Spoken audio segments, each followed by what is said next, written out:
Okay, so we are going to talk today about conquering stress, how to perform well even in the storm. The year is 2014. Isn't that exciting? Yeah.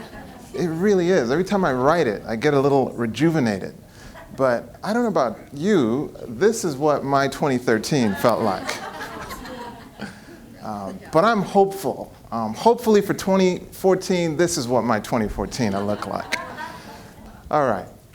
So our time together is going to be very short. The truth is, we will never, ever meet like this again. We will never meet like this again. It will never happen that all of us will be in this room like this. So I'm going to encourage you to be focused. Don't miss a minute of this, because the only way you'll be able to revisit it is if you took notes or if you can go back to your memory. And that's part of the value of life. That's part of the value of moments. And it's why we have to be present. Because once that moment is gone, it's gone forever. All right, so the problem. There is so much to do. There is so much to do. From childcare to fun stuff to working out to work-related issues, there is so much to do. And if you think about the mind in that kind of state, it's a kind of frazzled state that I'm calling intoxicated, okay? It's a frazzled state. But we all know that inactivity can actually be fairly depressing, right? So a certain amount of activity is actually appropriate. In fact, what we know is there's a good chunk of this curve where it's actually good stress. So you see performance here and then arousal stress. So if we were at work, you have maybe an employer or a coach who says, I think you could do more. Well, that would be the arousal stress, and it would lead to increased performance if you can do more. But there's a point at which the encouragement does not acknowledge the fact that you're overwhelmed. There aren't enough resources. And so at that point, that's where it becomes distress, okay? But there's a point at which it's eustress.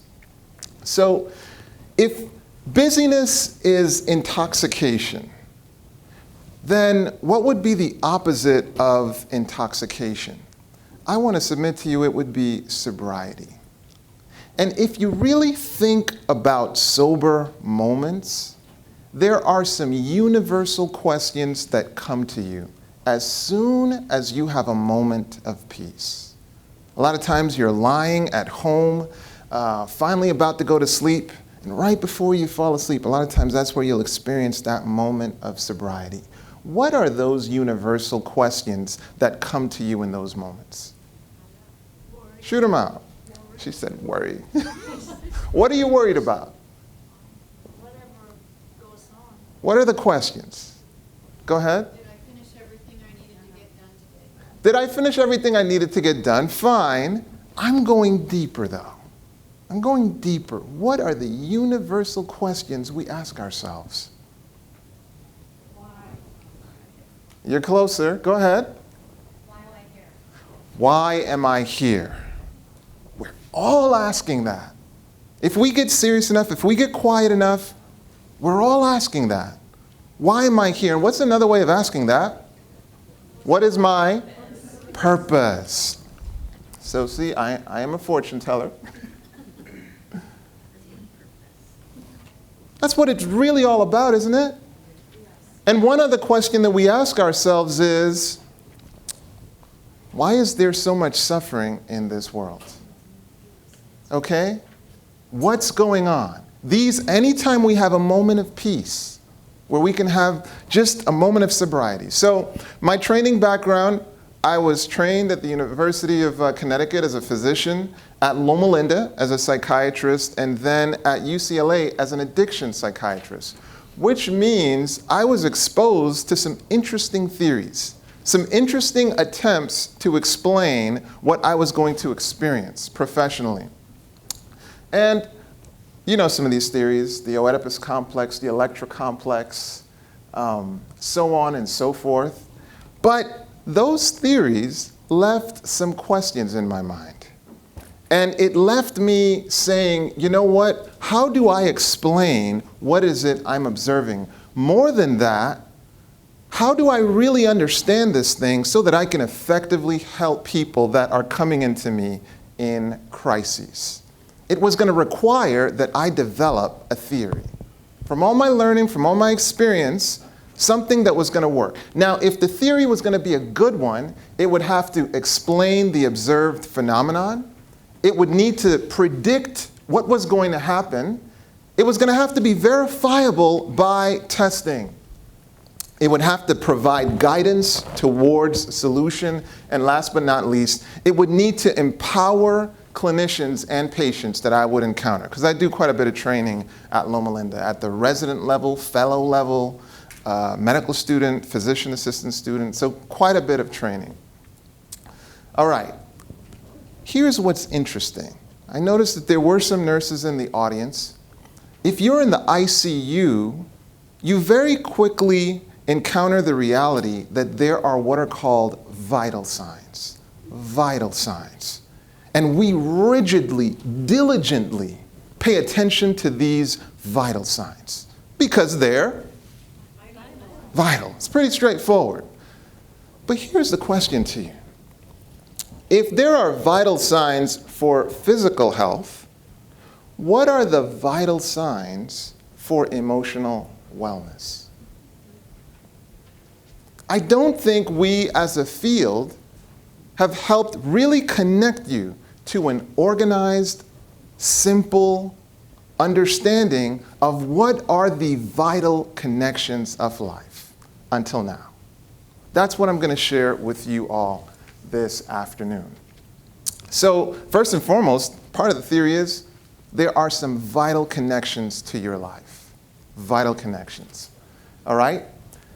The second theory, as I mentioned in my objectives, is I'm going to show that in the creation account, God is exemplifying how to master create. In the creation account, God is showcasing, God is demonstrating how we should master create in your life. How many of you have heard this before?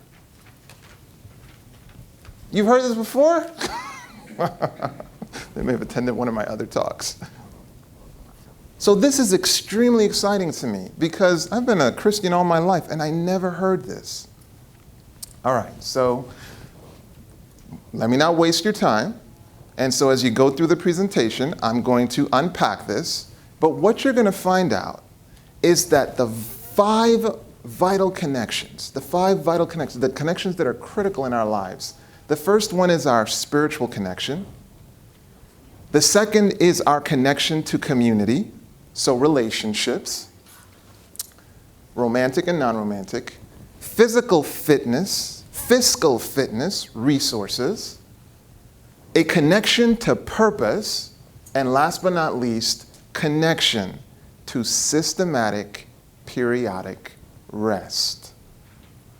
A connection to systematic, periodic rest. All right. So let's recall where we started. We said she is intoxicated. And so we said there were these questions that we need to answer.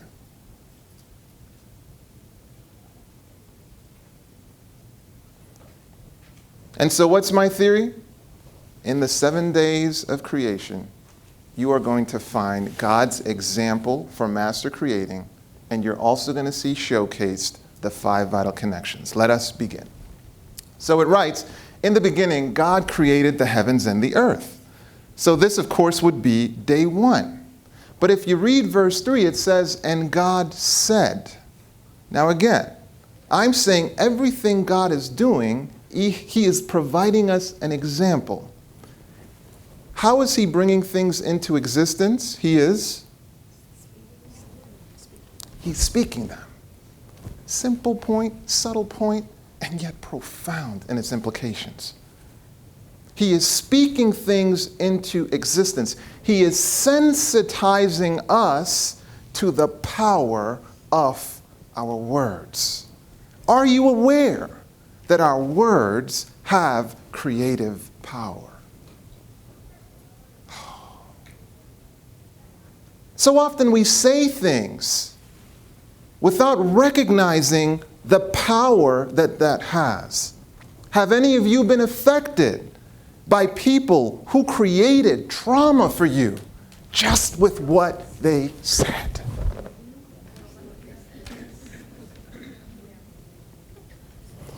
But when God is talking, He is so committed to His words, it has creative power. How committed are you to your words?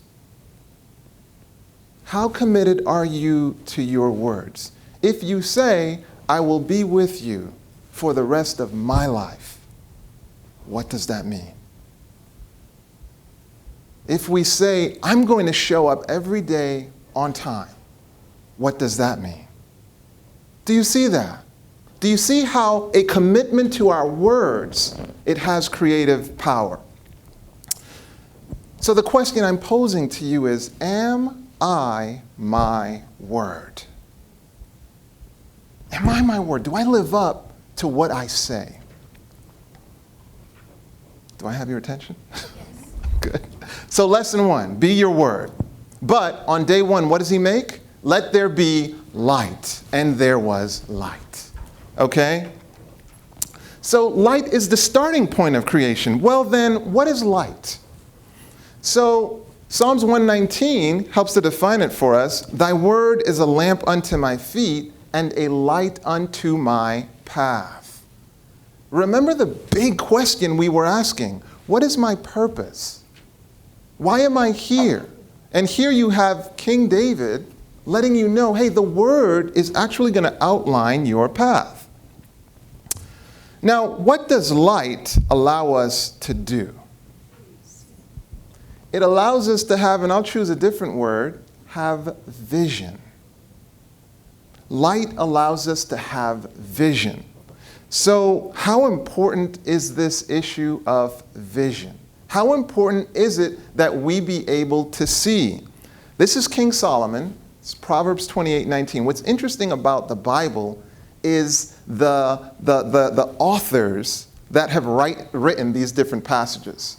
If Obama was to leave office right now and he was to write a book, it would instantaneously become a bestseller. Because we'd want to hear, whether we like him or not, we'd want to hear, what does he have to say? He managed to become president. He might have something good to say. Well, here you have King Solomon publishing a book, and he highlights where there is no vision, the people perish. He's sensitizing you to this issue that vision is a life and death issue. Vision, having a vision, is a life and death issue. And here's a good place to mention this. Does it scare you to have your vision given to you from a distance? That's what television breaks down to. Vision from a distance. I'd want to be really careful about where I was getting my vision. Can I give you an example of philosophical darkness? You are a random, I have to do the empty chair because I would never insult any of you by saying this. You are a random cosmic accident with no definite future purpose or significance. The minute I begin to embrace that concept, my anxiety would skyrocket, my depression would skyrocket. This is it? Do you see that? There's so many questions that would instantaneously create. Can I contrast that and show you some philosophical light? You are the product of an all-powerful and wonderful Savior that has created you for a magnificent purpose and an eternal existence. Do you see the difference? So what am I saying is light? Light is truth. Light is vision. It's guidance. It's advice. Get good counsel. The starting point of creating, if you're going to create from a master standpoint, if you're really going to pour excellence into this thing, the starting point is getting truth. It's getting good guidance. So from a practical standpoint, heaven forbid you get into a situation where you need some good counsel, where you need even professional counsel. Get the counsel. Does that make sense? So day 1, be your word, truth is paramount, and create in the context of light. How do we do with day 1? Day 2. Day 2 is interesting. So it talks about separating waters above from waters below. That's an interesting concept. What are you actually doing? You are creating space. You're creating space. So this is just a blow up of our atmosphere. Creating space. So if you're going to make something, designate the space that that thing is going to occupy. Do you see that? Sounds like, what's the big deal in that? If you're going to make something, if there's something you're going to commit to, be sure you know the space it's going to occupy. The space in your finances it's going to occupy. The space in your time. The geographic space. If you're going to make something, now we're talking about master creating. If you're going to make something, be sure you identify the space that that thing's going to occupy. Now, here's what's interesting. When you look at the atmosphere, one of the layers is an ozone layer. Now, what does the ozone layer do?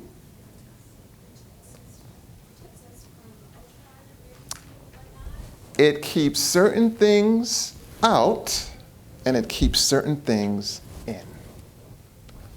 Boundaries. If you're going to make something, you have to have boundaries. Do you see that? It's one of the issues that we have a lot of trouble with. Unfortunately, in a number of our past, our childhood experiences, we've been taught we don't have value. And so we really struggle with the idea of, I can't commit to that. I can't do that because I'm committed to this. Because I have value. Do you see that? Some of us, we need to literally take the time to wake up in the morning and say, I have value. I know I had to. I grew up with aunts that would look at me and say, you're stupid. What do you create? Telling a child that. Can you imagine that? What do you create in that person? You convince them they have no value. And a lot of the workaholism that a lot of us experience, we are trying to prove that we're good enough. When in fact you were born good enough. You were born good enough. And we have to have the courage to say, no, I can't do that because I'm committed to this. And there's a nice way of saying it, by the way, because I can already see you guys going out there. There's a nice way to say, that deserves a level of excellence that I just can't give it at this time.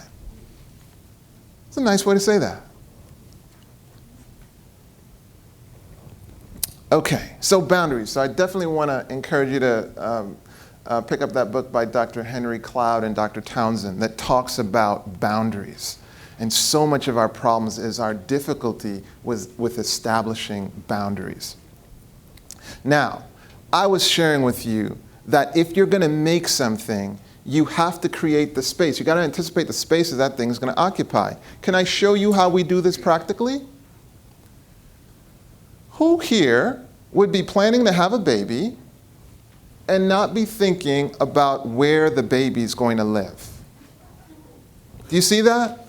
Long before the baby's born, we prepare the nursery because that's where it's going to occupy.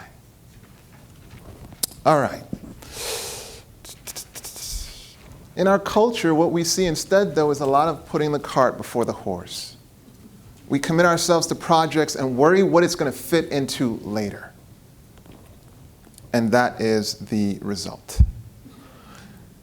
All right, so day 3, very quickly. Day 3, he makes all the vegetation, everything that they're going to need to eat, long before there's any humans ready to eat it. What's the point there? Subtle points, but so profound. Pre-provide.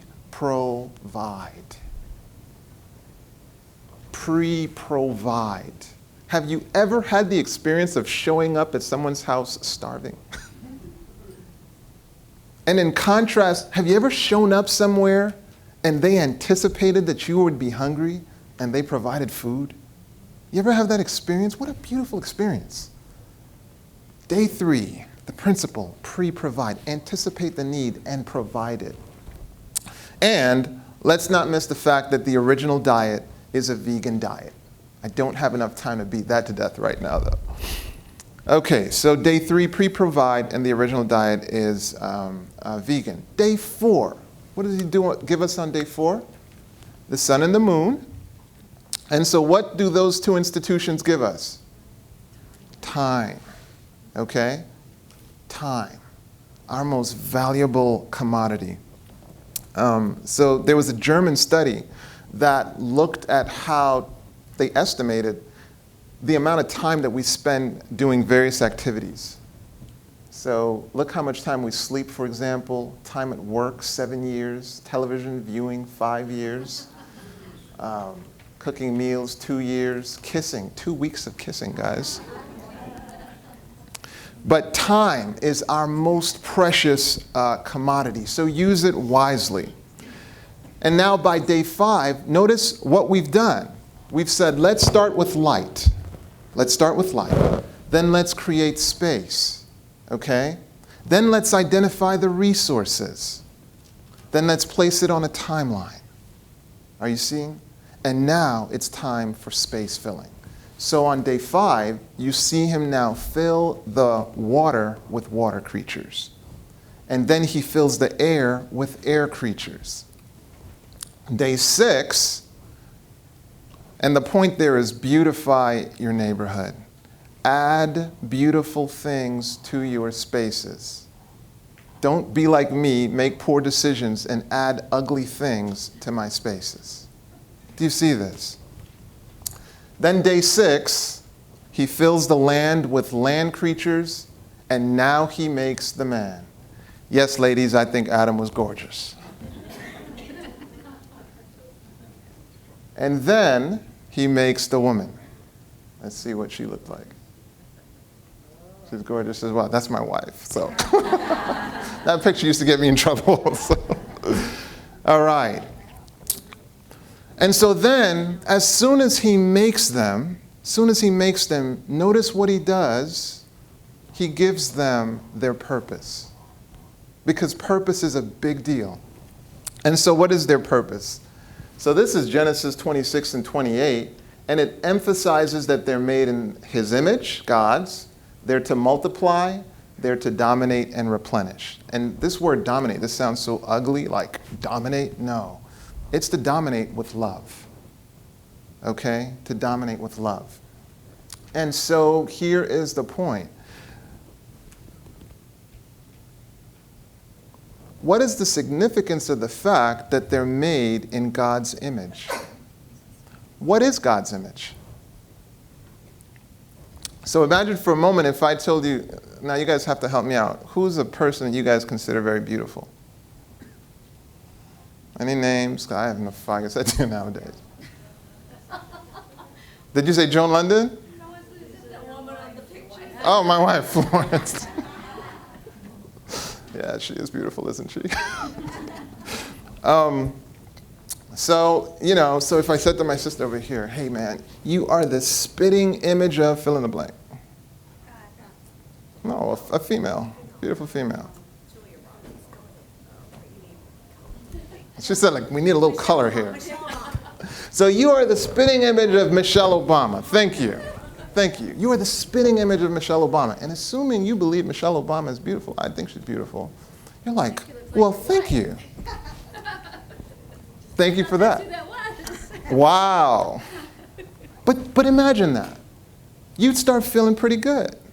You'd be like, wow, that's awesome. Scripture has just told you you're made in the image of God. See, that's the problem. Sometimes we read Scripture and we don't really pay attention to it. You've been made in the image of God. So now, what is the image of God? So if I go to 1 John 4:8, it tells me, God, he that loveth not knoweth not God, for God is love. You see that? So now if you've been made in the image of love, whatever you make should bear the image of love. Do you see that? What I'm telling you is God has ultimately commanded us to make love. Not sex. Or not only sex, I should say. Okay? He's telling us, make things that resemble love. Now the next thing we have to do then is define what love is. So, for this is the love of God, that we keep his commandments, and his commandments are not grievous. Said another way in 2 John 1:6, and this is love, that we walk after his commandments. Do you see this? So if I go to Exodus, how many commandments do I find? But if I go to Matthew, Mark, and Luke, how many do I find? 2. What are the 2? You see that? Love God, love your neighbor. And then if I go to Romans, Galatians, James, and John, the 2 commandments come down to 1 commandment. What's that? Love your neighbor as yourself. We live under a command to be loving. Then I love this. He takes the time in the scripture to say, and God blessed them. Have you ever paused to consider what does it mean that he blessed them?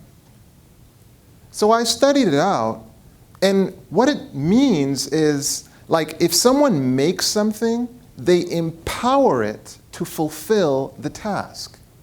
So, for example, the engine of a lawnmower is empowered to mow the lawn.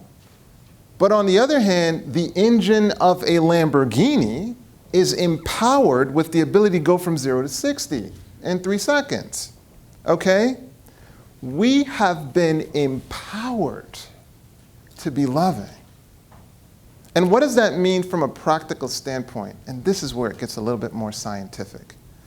What's exciting to me about our bodies as humans is we are designed to get better. We are designed to get better. So if this young lady right here, she challenged me to a game of ping pong, and she waxed me like 15 love. First game, right? I would be terribly embarrassed by that. And so I'd go to my friend right here, and I'd say, I noticed you're very good. Can you teach me something? And the way our bodies are designed is to rearrange itself to position me to get better at that task. And we play again, it's 15-3, then 15-5, then 15-10. And before you know it, I'm beating her.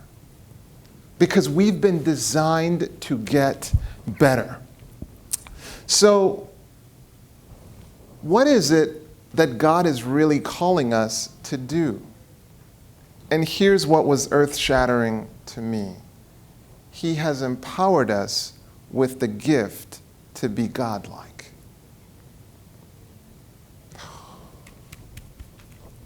You see, every situation you find yourself, especially if you're calling yourself a follower of God, the calling is that you show what God would look like in your situation. Can I illustrate this a little bit? So you guys are all familiar with Michael Jordan, right? Michael Jordan was about 220 pounds, 6'6", every molecule aligned to play the game of basketball. But he developed a practice routine as if he was 4'8". Diligent, loved to practice. And the result is the talent became skill. And the result was when people would watch Michael playing the game of basketball, It's as if he would give them a glimmer of what God would look like playing the game of basketball. But Larry Bird said it best. I think it's just God disguised as Michael Jordan. It's a little sacrilegious, but it makes the point. What if when people see you as a mother, they're like, it's like God is in this disguise of a mother. What if the way that you are a spouse, an employee, an employer, you as a student, actually gave people a glimmer of what God was like? That's the calling on our lives. But my problem is, too often, I want to show you what I look like in the situation, when the calling is so much bigger than that. It's that I would show what God looks like in the situation. Now, that's a standard to compete against. That would drive excellence. Okay.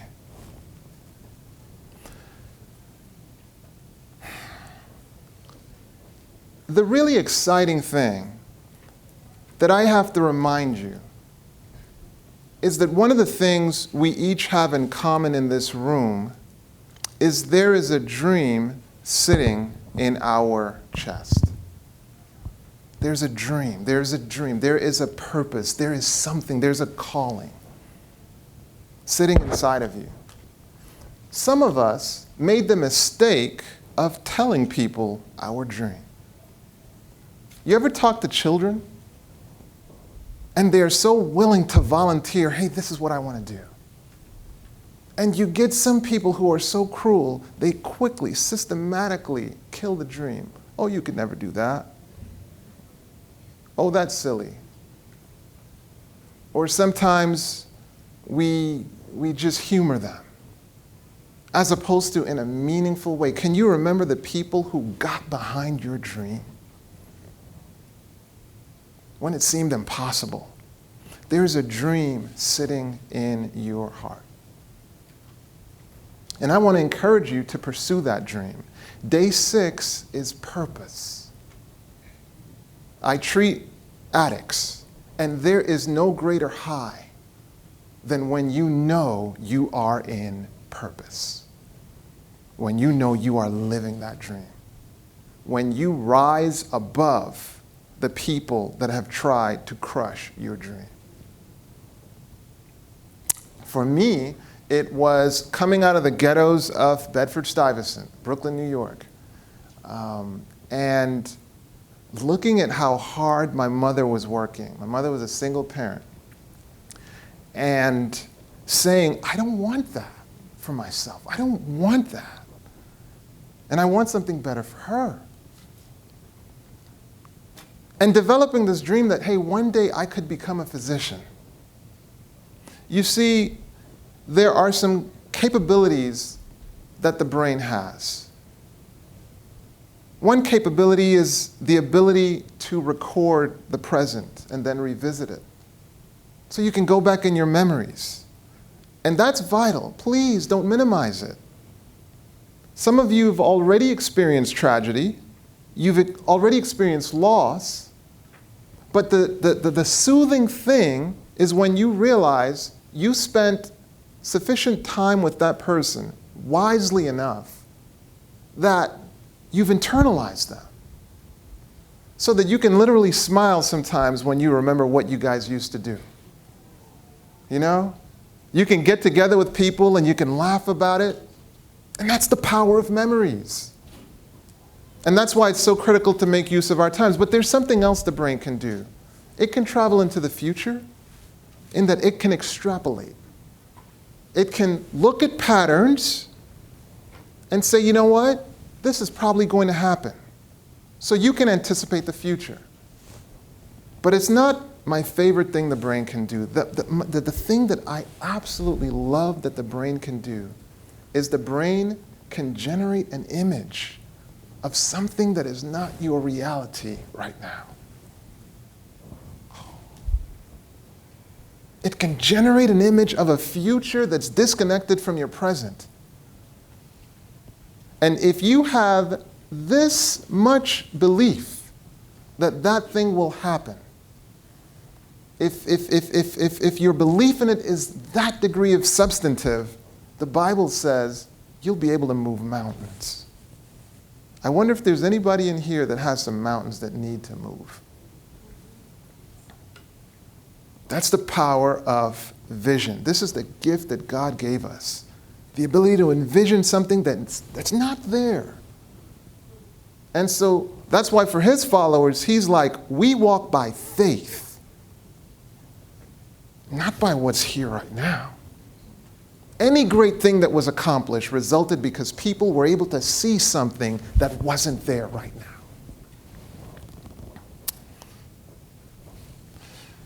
Okay. So I just challenged you and I just said, hey, you know what? We've been called to be loving. Have you ever noticed that the bigger the stage, the more energy and the more commitment people put into their performance? Have you noticed that? If you're playing at the local gym versus if you're playing regionally versus if you're in the NBA finals versus if you're playing in the Olympics. What's the stage on which you are performing?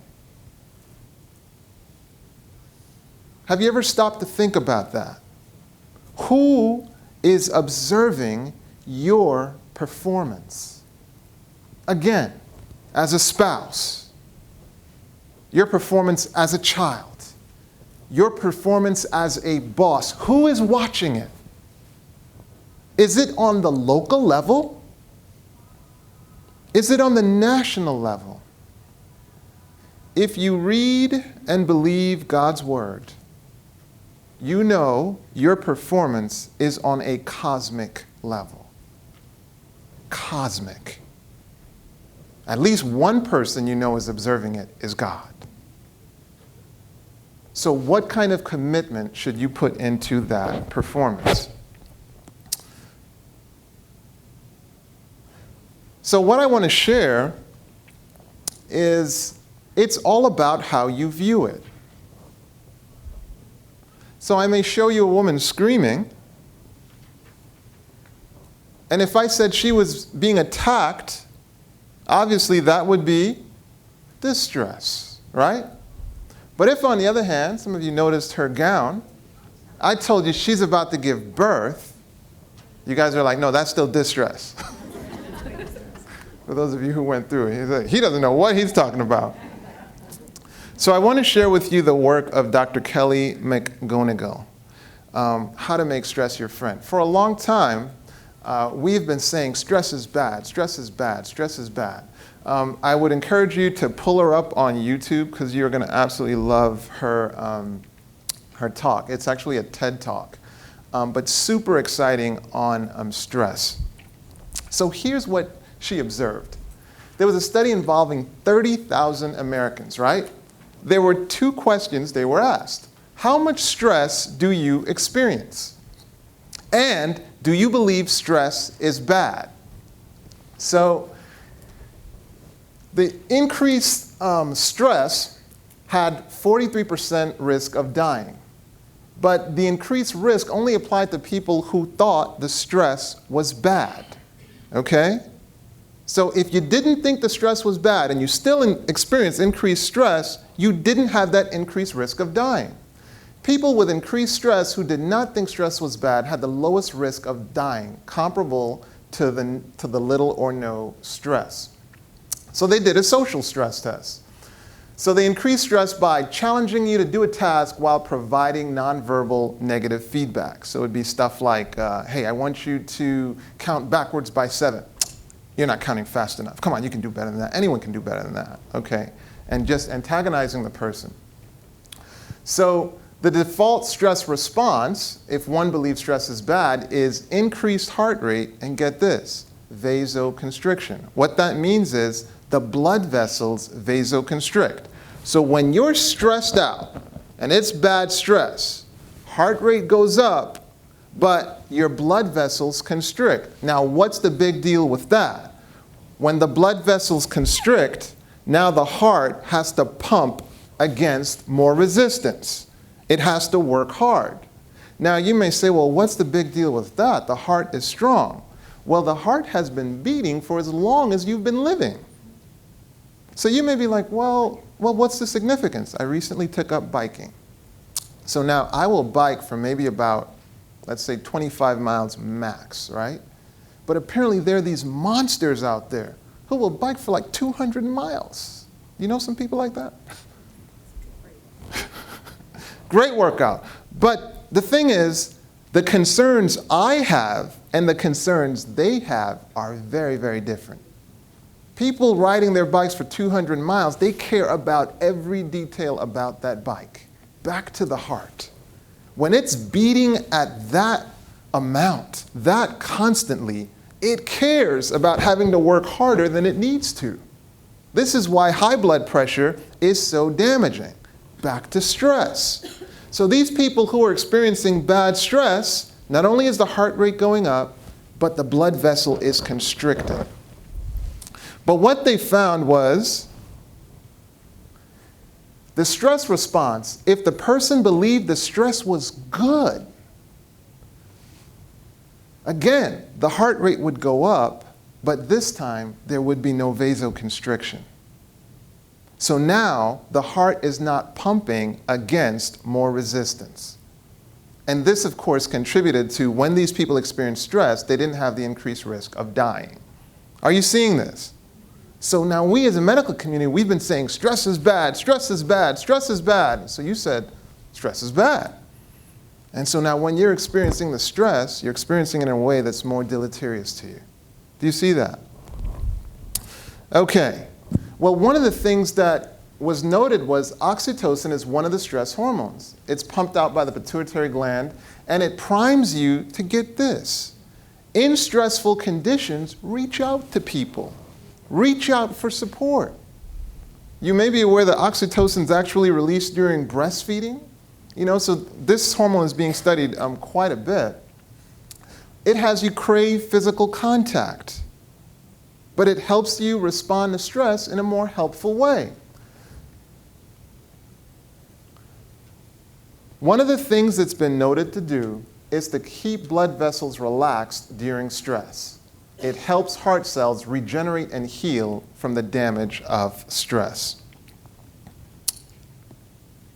Does this make sense? Now, if you email me, what I'll do is I'll just email you the rest of the studies that she discussed, because I want to make sure I give you guys enough time for questions. Now, day 7. What does he give them on day 7? All right, so he gives them rest. And so what this day is, if you will, is it's like a cathedral in time. It's like God has created this space and time that he wants the people to periodically, systematically spend with him. It's like a hot date, I would like to say. All right, so let me review the 5 vital connections. After I review the week, if I look at those people, if I look at Eve, what are the vital things she was connected to? She is connected spiritually. She is connected from a relationship standpoint, all right, with Adam and the animals. That's community. She is connected to resources, fiscal and physical. She's connected to a purpose, okay? And last but not least, she is connected to systematic, periodic rest. What was interesting was when I looked at the process of how we rehabilitate people on my unit at the Behavioral Medicine Center, it blew me away. Without even knowing it, we were honoring these principles. Part of our team, we actually have a chaplain. The therapist, the counselors, myself, we work together to help the person struggling with addiction to reconnect with their community. We work, especially the counselors, they'll provide them the necessary paperwork to take care of their vocational needs, notify work that, hey, you know what, this person's actually in the hospital.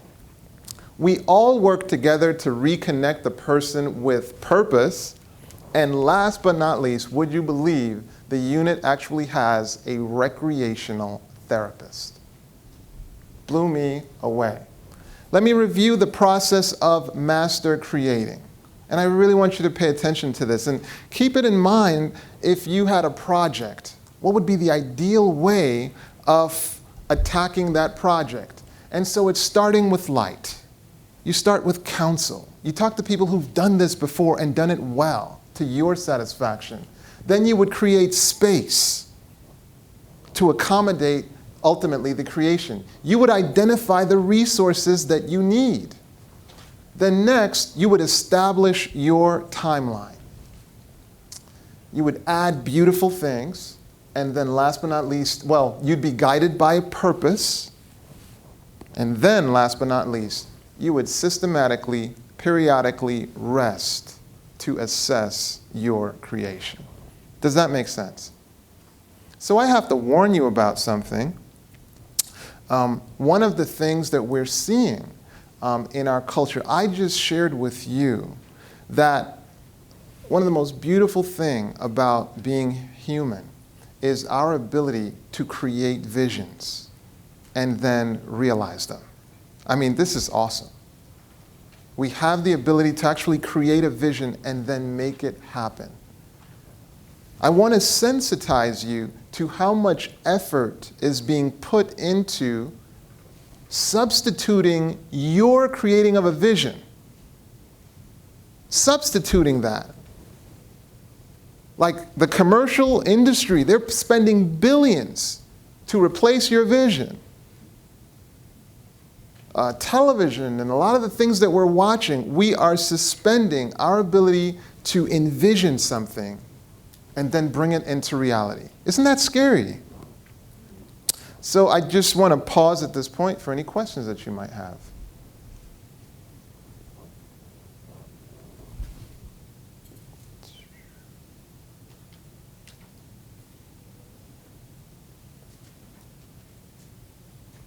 Did I really do it that well? I'll ask you guys questions. Go ahead.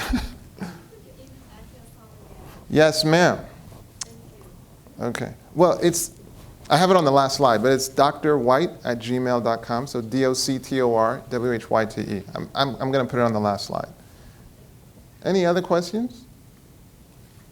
Go ahead. So, how we perceive stress Mm-hmm. is what makes it dangerous? Correct. So your perspective on the stress. If you're like, this is something bad, okay, it will actually make it more deleterious for you. Viktor Frankl, he says it this way. He's like, a man who has a why can get through any how. Well, I would add a woman who has a why can get through any how. If you have a reason for what it is you're going through, it's going to affect how you experience it. So I've got a daughter. My daughter is about 10 years old. But if her life depended on it, there is absolutely no activity that I would not do to keep her alive that was congruent with my spiritual beliefs. And I would do it pleasurably. Does that make sense? I would not be like, oh, I can't believe it. It's like, this is going to save her life. Do you see that? If you have a reason, and that's why it is so critical to be clear on your purpose. Because that's what's going to align for you. Is this worthwhile or is this not worthwhile? It immediately allows you to connect the dots and frame things in their order of importance. Excellent questions. Excellent question. Does that make sense? Go ahead. Is it okay not to have a purpose? Is it okay not to have a purpose as long as you're purposeful? And not having your purpose. So what I mean, I'm being a little facetious, but you might want to elaborate on that? So, let's say you've done what you set out to do. Yeah. And you feel like you've accomplished it well. Yeah. Is it okay to not seek something as purposeful as what you've been through? I mean, is it okay to have a period at the end of a sentence?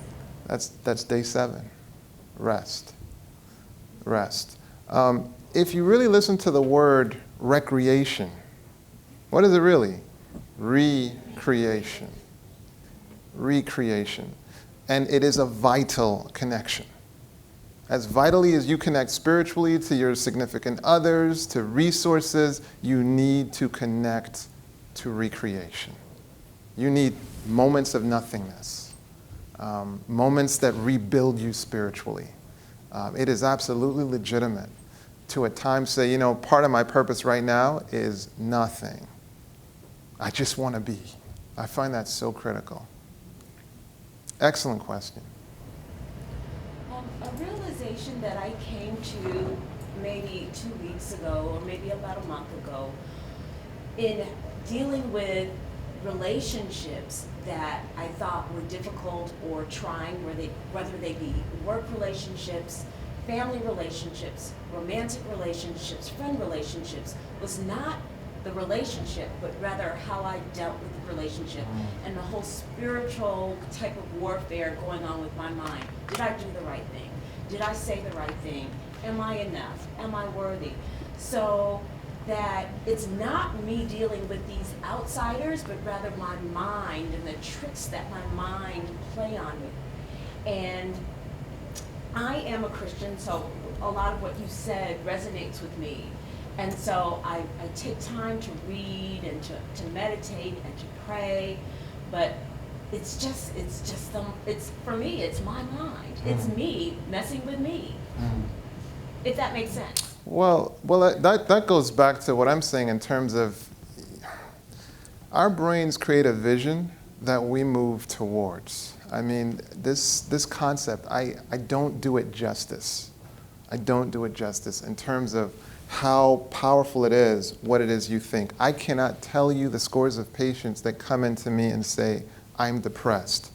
Okay? And there are patients that are depressed because of biological imbalances. That's true, and I love the fact that I can help them. But a lot of them, if I just pay attention to their thoughts, they'll say, I'm anxious. And I'll just say, hey, you know what? Just for kicks, what are the thoughts running through your mind right now? Just for kicks.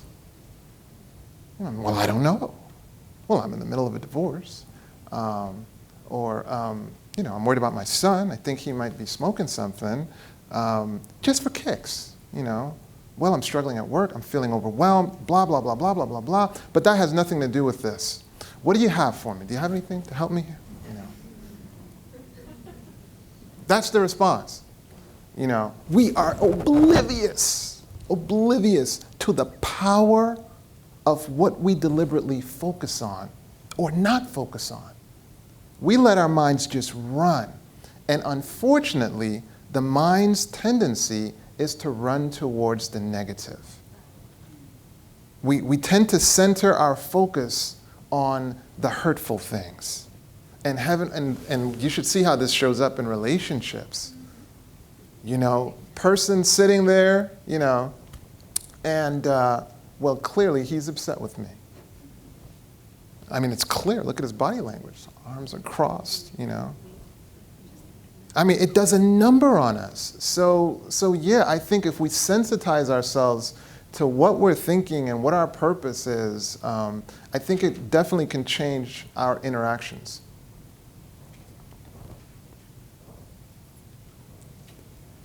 Go ahead. Why do we run towards the negative? Why do we run towards the negative? Why do we run towards the negative? Did I hear it? Satan. She said Satan. So I don't want to offend anybody, but as far as my spiritual belief is concerned, yeah, there's evil. And in terms of my spiritual beliefs, I don't think we operate in this world just by ourselves. They interact with us. And I think the tendency is towards evil. But let's not even get super spiritual. Let's just look at the media that we're being exposed to right now. Let's just take a look at that. Are you paying attention to the songs? Do you pay attention to the lyrics? The things that that are on television right now, are you paying attention to the kind of things that are just promulgated to us? Are you watching the news, and seeing how, so we don't even have to get super spiritual. I mean, there are just rich in our culture, there's so many sources of things that just bring us down. And so one of the things that we have a tendency of doing is 10 people paid you a compliment today, one person had an insult, guess who you're focused on? Go ahead. Someone shared with me a while ago that if the devil can't get you, he'll get you busy. He'll get you what? He'll get you busy. Okay. And we women, working women, mothers, that's our reward, is that we're getting all this stuff done.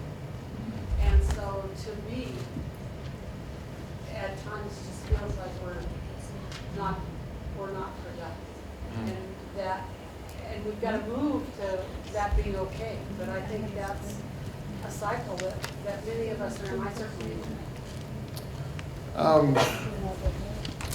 Let me take this moment just to say hats off to you women. And when I say that, what I mean is our culture has done so much to minimize the contributions of women. It's to the point where if you say, hey, I'm a doctor, it's one response. But if you say, I'm a housewife, it's a totally, different response in too many settings. And I think that's atrocious. In a booklet that I'd written, one of the things I talked about was if we really compensated the housewife for the various tasks, what she accomplishes is worth, it would easily be in excess of like 300,000 to 500,000, okay? Easily. And it'd be a little crass if I kind of went into it. But from housekeeping, from being a lover, from being a parent, from being a teacher, what price do you place on that? So technically, you should work for 20 years, and then you should be retired at 80% of your salary. And it's not the budget. This would be your pay to blow on the freeway if you chose to, but that would be your pay, okay? But it's minimized. It's minimized, and so you don't get a sense, I have the right to rest. And that's unfortunate. You don't get paid enough to rest. Go ahead. Trying to figure out how to word the question, but you're talking about stress, and it's how we view the stress as to whether it's good for us or bad for us. But when we look at our children, and there are things that they do that I see causes them stress, I think it's bad for them. They think it might be good for them. So, to put context in this, my children love to play computer games, I have a theory that this puts them in a heightened, stressful being for that hour or however long they're playing. Because let me tell you, after the hour of playing, they can't control themselves anymore. They're done. They can't seem to, wait for supper. They can't seem, their patience is gone. Their ability to, control themselves seems to be gone. So my question, they would say, this stress is great because they want to play these video games. They love it. But for me, I see this deleterious effect on them. And so you... Well, I try to limit them in what they play. But, on the other hand, it causes, in the time, it's nice to let them go do that for a while. It gives me a break. It gives me, a chance to go clean the bathroom or, so there's a give and take to all of that. Right, so I'll just say this. So practically speaking, in that illustration, you're engaged in a battle, with them, trying to set the limit. And that's stressful, right? But because you understand the purpose of what you're doing, you experience it as, hey, this is good stress, this is a worthwhile battle. I see. That would be the point, okay? So I'm going to finish this really quickly. So again, I'll send you guys a presentation. This is my grand finale. Ma'am, do you know where the dust particles are in your home? And in fact, if I came to your home and I dropped off a dust particle, would you be able to identify for me that particle if I came back a week later?